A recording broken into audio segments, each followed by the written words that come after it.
बुद्ध ने अपने उपदेश जनसाधारण की भाषा पाली में दिए। बुद्ध ने अपने उपदेश कौशल, वैशाली, कौशाम्बी व अन्य राज्यों में दिए। सर्वाधिक उपदेश कौशल देश की राजधानी श्रावस्ती में दी।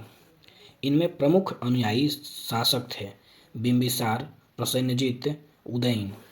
बुद्ध की मृत्यु 80 वर्ष की अवस्था में 483 ईसा पूर्व में कुशीनगर, देवरिया, उत्तर प्रदेश में चुन द्वारा अर्पित भोजन करने के बाद हो गई, जिससे बौद्ध धर्म में महापरिनिर्वाण कहा गया है। मल्लों ने अत्यंत सम्मानपूर्वक बुद्ध का अंत्येष्टि संस्कार किया। एक अनुश्रुतियों के अनुसार मृत्यु के बाद बुद्ध के शरीर अवशेषों को 8 भागों में बांटकर उन पर 8 स्तूपों का निर्माण कराया गया। बुद्ध के जन्म एवं मृत्यु की तिथि को चीनी परंपरा में कैंटोन अभिलेख के आधार पर निश्चित किया गया है। बौद्ध धर्म के बारे में हमें विशद ज्ञान त्रिपिटक, विनय पिटक, सूत पिटक एवं अभिधम्म पिटक से प्राप्त होता है। तीनों पिटकों की भाषा पाली है। थेरवाद मत की पाली त्रिपिटक सबसे पुराना है। सूत पिटक में बुद्ध के धार्मिक सिद्धांतों का संवाद के रूप में संकलित किया गया है। विनय पिटक में संघ के भिक्षु एवं भिक्षुणी के लिए बनाए गए नियमों का संग्रह किया गया है और इसमें संघ के अनुशासन के तोड़ने पर किए जाने वाले प्रायश्चितों की सूची दी गई है। अभिधम्म पिटक में सूत्र पिटक में वर्णित सिद्धांतों के सुव्यवस्थित अनुशीलन के लिए आवश्यक सूचियों के सारांश तथा प्रश्नोत्तरी का समावेशन किया गया है। नोट: पाली त्रिपिटकों को पहली शताब्दी ईसा पूर्व में श्रीलंका के शासक वत्कामिनी की देखरेख में पहली बार लिपिबद्ध किया गया। सूत्र पिटक में 5 नियम हैं: दीघ, मझिम, संयुक्त, अंगुत्तर, खुद्दक। बुद्ध के पुनर्जन्मों से जुड़ी जातक कथाएं खुद्दक निकाय की 15 पुस्तकों में से एक है। खुद्दक निकाय में धम्मपद नैतिक उपदेशों का पद्यात्मक संकलन, थेरगाथा बौद्ध भिक्षुओं का गीत और थेरीगाथा बौद्ध भिक्षुणियों की गीत है। बौद्ध धर्म मूलतः अनीश्वरवादी है।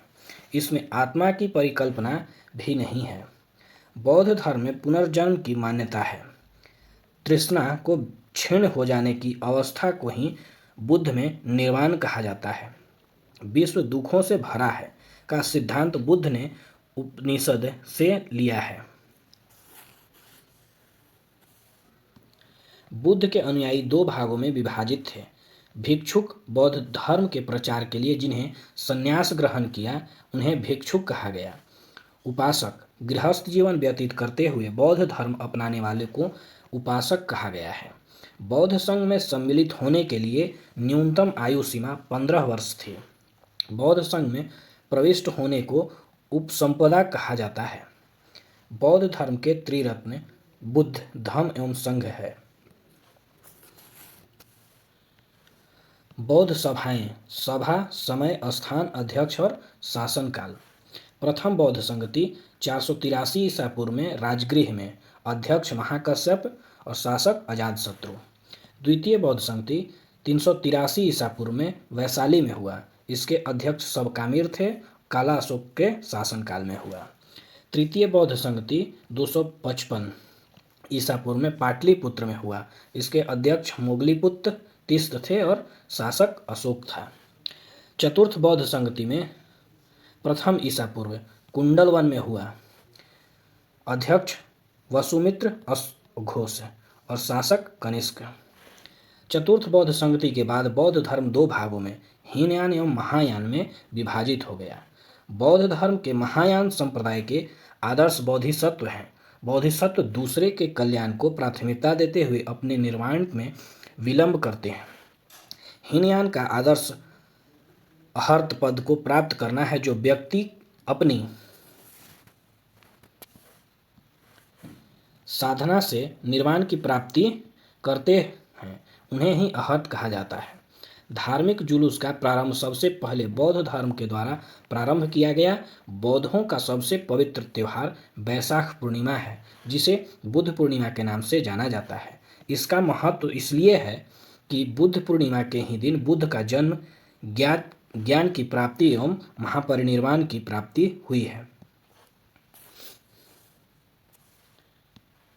बुद्ध ने सांसारिक दुखों के संबंध में 4 आर्य सत्यों का उपदेश दिया। ये हैं दुख, दुख ही समुदाय, दुख निरोध, दुख निरोगामिनी, निरोधागामी प्रतिपाद, निरोधागामी प्रतिपदा।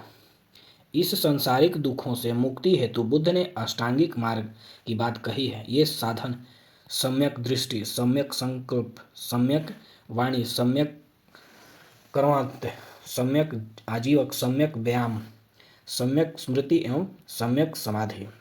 बुद्ध के अनुसार अष्टांगिक मार्ग के पालन करने के उपरांत मनुष्य की भावना तृष्णा नष्ट हो जाती है और उसे निर्वाण प्राप्त हो जाता है।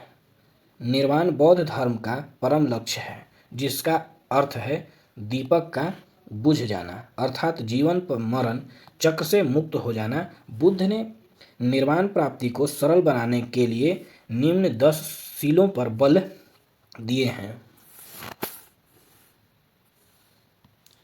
पहला, अहिंसा, सत्य, अस्तेय, चोरी न करना, अपरिग्रह, किसी प्रकार की संपत्ति न रखना, मद्य सेवन न करना, असमय भोजन न करना, सुखप्रदय बिस्तर पर नहीं सोना, धन संचय न करना, स्त्रियों से दूर रहना और नृत्य गान आदि से भी दूर रहना। गृहस्थों के लिए केवल प्रथम 5 शील तथा भिक्षुओं के लिए 10 शीलों का मानना अनिवार्य था।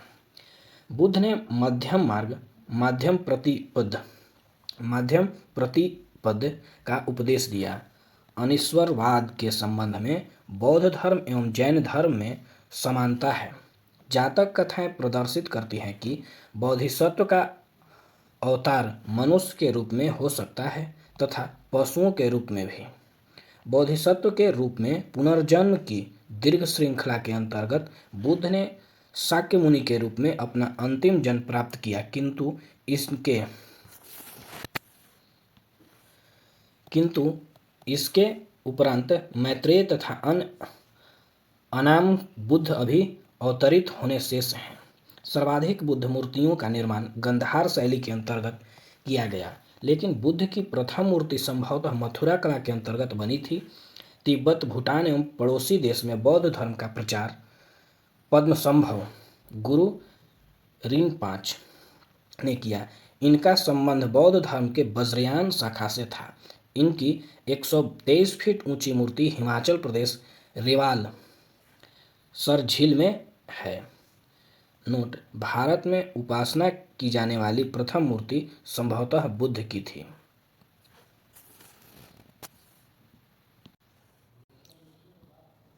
भारत के महत्वपूर्ण बौद्ध मठ: टाबो मठ, ताबो गांव, स्पीति घाटी, हिमाचल प्रदेश। नामग्याल मठ, धर्मशाला, हिमाचल प्रदेश। हेमिस मठ, लद्दाख, जम्मू कश्मीर। थिकसे मठ, लद्दाख, जम्मू कश्मीर। सासुर मठ, लाहौल स्पीति, हिमाचल प्रदेश। ड्रिंगलिंग मठ, मिड्रालिंग मठ, देहरादून, उत्तराखंड। रूमटेक मठ, गंगटोक, सिक्किम। तवांग मठ, अरुणाचल प्रदेश।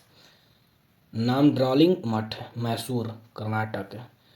बोधिमंडा मठ, बोधगया, बिहार। शैव धर्म: भगवान शिव की पूजा करने वाले को शैव एवं शिव से संबंधित धर्म को शैव धर्म कहा गया है।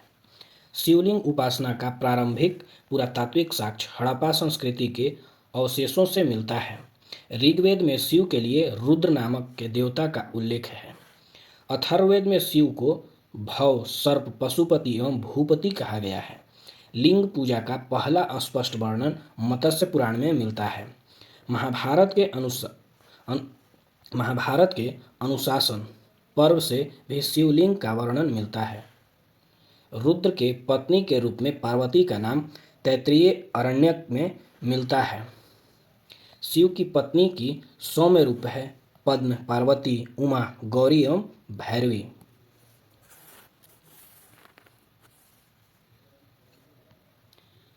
वामन पुराण में शैव संप्रदाय की संख्या 4 बताई गई है।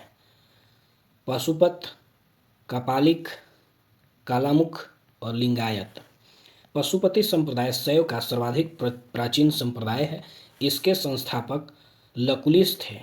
इन्हें भगवान शिव के 18 अवतारों में से एक माना जाता है। पशुपति संप्रदाय के अनुयायियों को पंचार्थिक कहा गया है।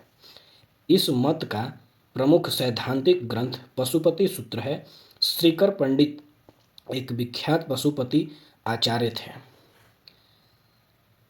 कपालिक संप्रदाय के इष्टदेव भैरव थे। इनकी संप्रदाय की प्रमुख केंद्र श्रीशैल नामक स्थान था। संप्रदाय और संस्थापक। आजीवक संप्रदाय मखलीपुत्र गोसाल, घोर अक्रियावाद पूरण कश्यप, यदृच्छावाद आचार्य अजित, भौतिकवाद पकुद कच्चायन, भौतिक दर्शन। कालामुख संप्रदाय के अनुयायियों को शिवपुराण में महाव्रतधर कहा गया है। इस संप्रदाय के लोग नर कपाल में ही भोजन, जल तथा सुरापान करते हैं और साधारण ही अपने शरीर पर चिता की भस्म मलते हैं। लिंगायत संप्रदाय दक्षिण में प्रचलित था। इन्हें जंगम भी कहा जाता है। इस संप्रदाय के लोग शिवलिंग की उपासना करते थे। शून्य संपादने लिंगायतों का प्रमुख धार्मिक ग्रंथ है। बसवन पुराण में लिंगायत संप्रदाय के प्रवर्तक अल्लभ प्रभु तथा उनके शिष्य बासव को बताया गया है। इस संप्रदाय को वीरशिव संप्रदाय भी कहा जाता है। नोट: बासव व उनका भतीजा चन्ना बासव कर्नाटक के कलचुरी राजाओं के दरबार में रहते थे। जैनों के साथ कठिन संघर्ष के उपरांत उन्होंने अपने मत की स्थापना की थी। उन्होंने जाति प्रथा का कड़ा विरोध किया और उपवास, प्रतिभोज, तीर्थयात्रा एवं बलि प्रथा को अस्वीकार किया। बाल विवाह का विरोध किया और विधवा विवाह की अनुमति दी। 10वीं शताब्दी में मतेंद्रनाथ ने नाथ संप्रदाय की स्थापना की। इस संप्रदाय का व्यापक प्रचार प्रसार बाबा गोरखनाथ के समय में हुआ। गोरखनाथ ने वर्ण व्यवस्था तथा ब्राह्मणों के विशेषाधिकारों की आलोचना की। उनके द्वारा प्रतिपादित सिद्धांत को तंत्र कहा जाता है। इसकी सदस्यता बिना जाति भेद सबके लिए खुली थी। दक्षिण भारत में शैव धर्म चालुक्य, राष्ट्रकूट, पल्लव एवं चोलों के समय लोकप्रिय रहा। पल्लव काल में शैव धर्म का प्रचार प्रसार नयनारों द्वारा किया गया।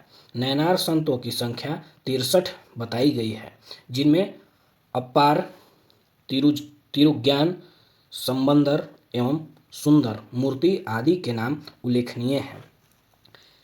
एलोरा के प्रसिद्ध कैलाश मंदिर का निर्माण राष्ट्रकूट ने करवाया। चोल शासक राजाराज प्रथम ने तंजौर के प्रसिद्ध राजराजेश्वर शैव मंदिर का निर्माण करवाया, जिसे बृहदीश्वर मंदिर के नाम से भी जाना जाता है। कुषाण शासकों की मुद्राओं पर शिव एवं नंदी का एक साथ अंकन प्राप्त होता है। नोट: पशुपतिनाथ मंदिर नेपाल की राजधानी काठमांडू से 3 किलोमीटर उत्तर पश्चिम में बागमती नदी के किनारे देवपाटन गांव में स्थित एक शिव मंदिर है। नेपाल में धर्मनिरपेक्ष राष्ट्र बनने के पहले यह मंदिर राष्ट्रीय देवता भगवान पशुपतिनाथ का मुख्य निवास माना जाता था। इस मंदिर परिसर को सन